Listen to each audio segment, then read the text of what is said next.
Introduction. One of the greatest lessons I have learned in life has been about the power of first impressions. Something as simple as presenting ourselves to other people in an effective manner has determined at very least my willingness to present the best version of myself at every given occasion. And why wouldn't I? You have exactly one opportunity to make the kind of impression you want to make in a person.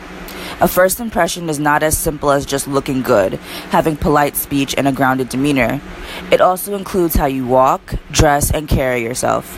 For sooner than later, these small and often insignificant things will determine how people perceive you for the good or the bad, so make it count. Of course, we would all like at some point to override these commonalities and simply go for what we want. But unfortunately, body language is also a determining factor on how people make their conclusions about us. This is why first impressions are invaluable, because they are the initial contact we make with a potential employer, business partner, and even romantic partner. Just the mere objective of getting the job of your dreams can narrow down to whether you made a positive impact or not. Why, you may wonder? Well, not to state the obvious, but the thing about first impressions is that they build trust. And once the other person feels that they can rely on you to get the job done, you already got a foot and a half inside the door. You have to remember that perception is what crafts people's reality. People will always treat you depending on how they see you. What we put out there is what people will eventually give back to us. For better or worse, whatever they see, they believe it to be true no matter what.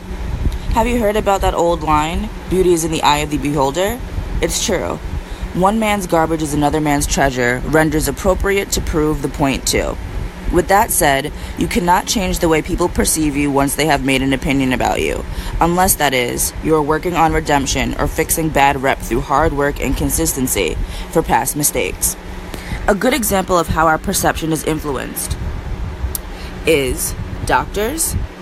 Doctors have from the get-go a pre-established rapport because of the numerous studies they must carry in order to become certified as a doctor. They went through rigorous training to become a person that will later in life be entrusted with the most precious thing of all, life itself. So beyond the visuals of the lab coat and the fancy watch that has different time zones, we trust doctors because they display above all wisdom and proficiency at what they do. They inspire confidence, and due to hierarchical nature of the medical profession, they are perceived as more skillful than, let's say, your general nurses and techs that work at a hospital or medical facility. I did say inspire, right? Because that's my whole point here. Doctors evoke these feelings just by the mere way in which they carry themselves. Yet, in many occasions, we would be able to corroborate that those low-key nurses and techs are more competent than the doctor.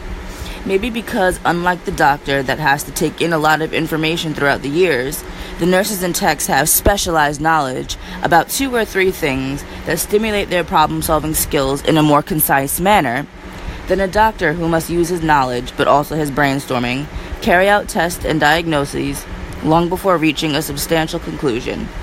Yet, doctors are assumed to know more due to visuals like the white coat and the ID badge, and the private office, which can lead to some fundamental assumptions without real evidence. With that said, anyone can dress like a doctor with a lab coat, fork out the cash, get fake titles, and be a fraud. Do you see what I mean? With suits and ties, it's the same thing. You stroll around New York City early in the morning, and if you head over to Wall Street, you see a lot of people in suits, and you assume they are brokers or in finance, when in reality, they could just be going to work at Macy's or Century 21, or maybe just out to get coffee and go back home. You just can't tell the difference because you would need more information to back it up, right? That is why oftentimes perception can be the ultimate deception. Although appearances can be deceiving, we should not discredit the importance of placing effort in the way we look, because the way we look is important. Even when we are walking down the street and we see someone in a suit and tie, we tend to assume they are a good person who is hardworking and won't hurt us. However, in the case of seeing someone in a hoodie and jeans at night, doing daily things like crossing the street, we may perceive them as a potential threat and someone who is trying to hurt us.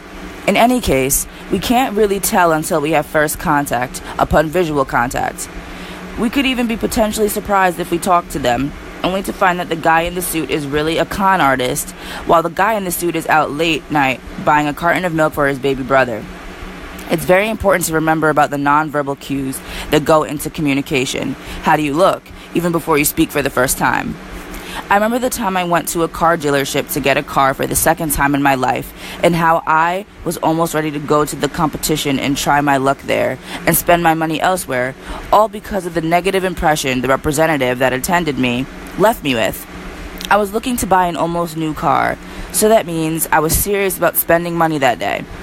The salesman that approached me struck me from the first moment in a very negative way. Where do I start? His hair was all over the place. He looked sloppy. He was pushy with the whole one-time offer kind of speech, and rushed his way through the initial phase of rapport wearing a half-buttoned shirt with what looked like, from a close proximity, like coffee stains.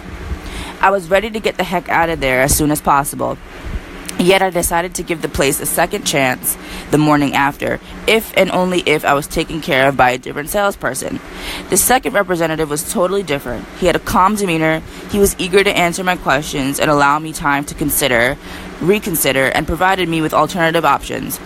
Most importantly, and I know it may sound redundant, he dressed the part. His hair was in place and his suit was polished and clean.